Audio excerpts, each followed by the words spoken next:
नमस्कार साथियों, प्रज्ञा क्लासेस में आपका स्वागत है। आज हम पर्यावरण विषय के अंतर्गत आज पढ़ेंगे पारिस्थितिकी एवं पारिस्थितिकी तंत्र। ठीक है, देखते हैं पारिस्थितिकी तंत्र क्या है और पारिस्थितिकी क्या है। तो पारिस्थितिकी इकोलॉजी शब्द का प्रयोग सर्वप्रथम 1866 में अर्नेस्ट हैकल ने ओइकोलॉजी के रूप में किया था।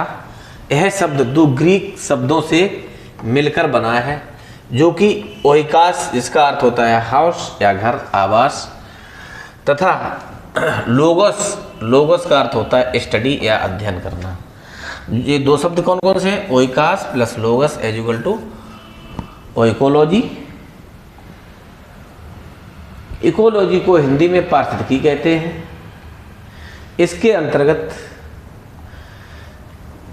इकोलॉजी को हिंदी में पारिस्थितिकी कहते हैं। इसके अंतर्गत जीवधारियों, पौधों एवं जंतुओं के वास स्थानों या उन पर पड़ने वाले वातावरण के प्रभाव का अध्ययन किया जाता है।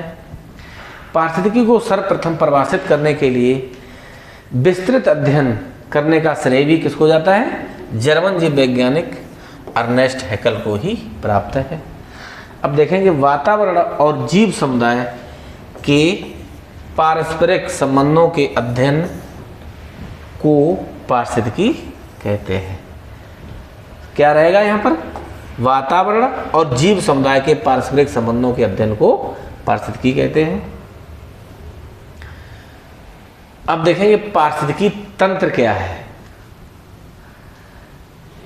देखिए, वर्ष 1935 में एजी टांसले महोदय द्वारा सर्वप्रथम पारिस्थितिकी तंत्र इकोसिस्टम की संकल्पना प्रस्तावित की गई। एजी टांसले के अनुसार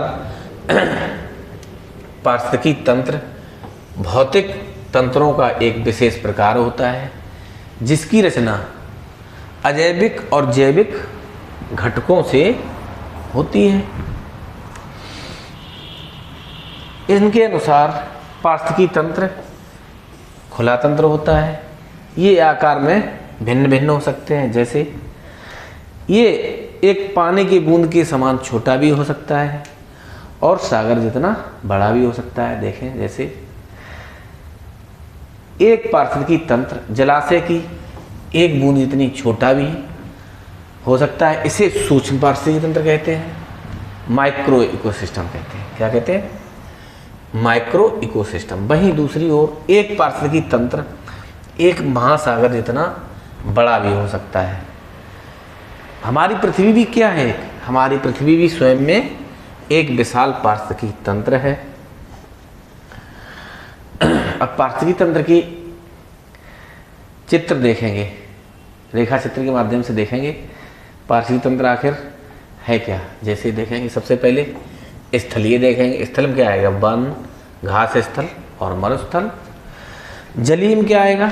जल में देखें, जल में दो प्रकार का जल होता है, अलवणीय जल और लवणीय जल। अलवणीय जल में तालाब, झील और झरना। लवणीय जल में लवण झील, ज्वार नदमुख और समुद्र। कुछ होते हैं मानव निर्मित, जैसे कृषि खेत। कृषि के अंतर्गत क्या आएगा? खेत खलिहान। जल जीवशाला, जिसको एक्वेरियम कहते हैं। जैसे हमारे घर में मछलियों का पालन करते हैं ना, जो कलरफुल मछलियां होती हैं, वो भी एक क्या है? वो भी एक पारिस्थितिकी के रूप में है। आगे देखेंगे। अब पारिस्थितिकी असंतुलन कैसे होता है, किन कारणों से होता है, वो देखते हैं। जैसे पारिस्थितिकी तंत्र सामान्यतया संतुलित अवस्था में अपनी विभिन्न गतिविधियों को संचालित करता रहता है, परंतु विभिन्न कारणों यथा वनोन्मूलन, प्रदूषण इत्यादि से पारिस्थितिकी असंतुलन की समस्या उत्पन्न हो जाती है। पारिस्थितिकी असंतुलन के मूल कारणों में सबसे मुख्य कारण क्या है? लकड़ी की कटाई, वनोन्मूलन। वनोन्मूलन के कई कारण हो सकते हैं, जिन्हें हम आरेख द्वारा देखते हैं। जैसे देखिए, वनोन्मूलन के क्या क्या कारण हो सकते हैं। पहला कारण क्या है?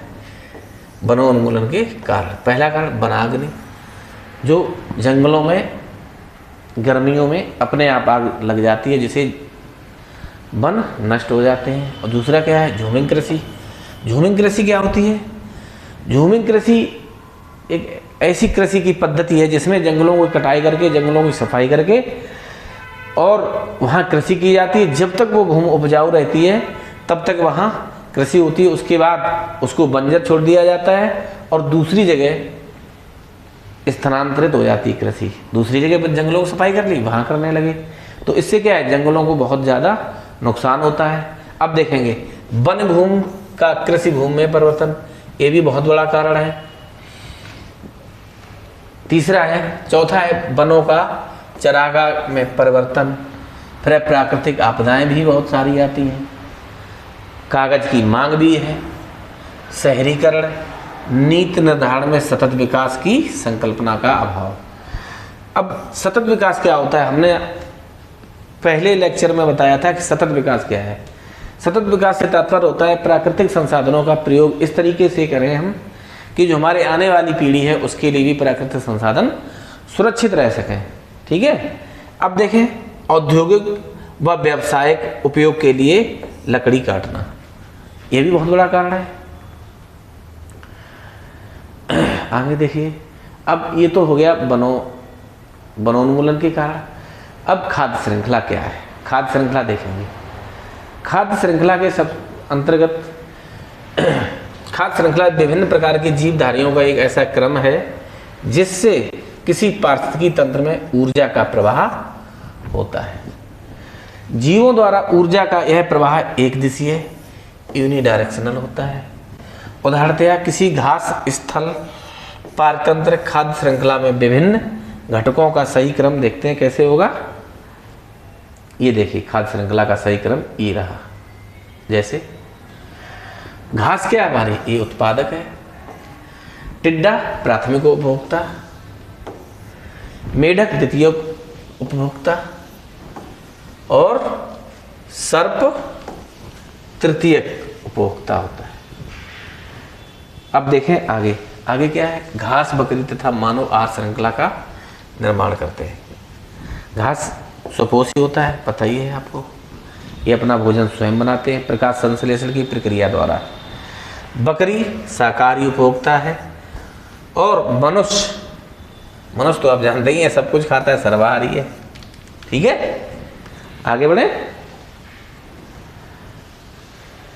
जीवीय संघटक। जीवीय संघटक क्या है,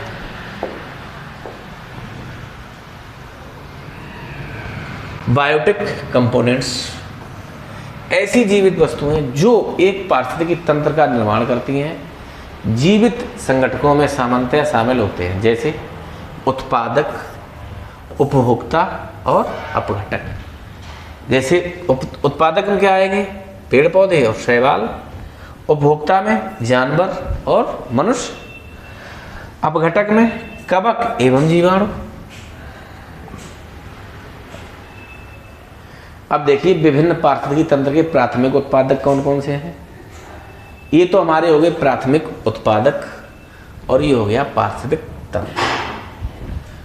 उत्पादक प्लवक या फाइटोप्लैंक्टन ये कहाँ पाया जाएगा, गहरे जलीय स्रोत जैसे समुद्र में। जड़युक्त पौधे छिछले पानी में। विभिन्न प्रकार की घासें एवं जंगली शाकीय पौधे, ये घास स्थल, इसको ग्रासलैंड कहते हैं। फसल के पौधे, ये तो फसल के पौधे क्या है, फसल भूमि में पाए जाएंगे, क्रॉपलैंड में।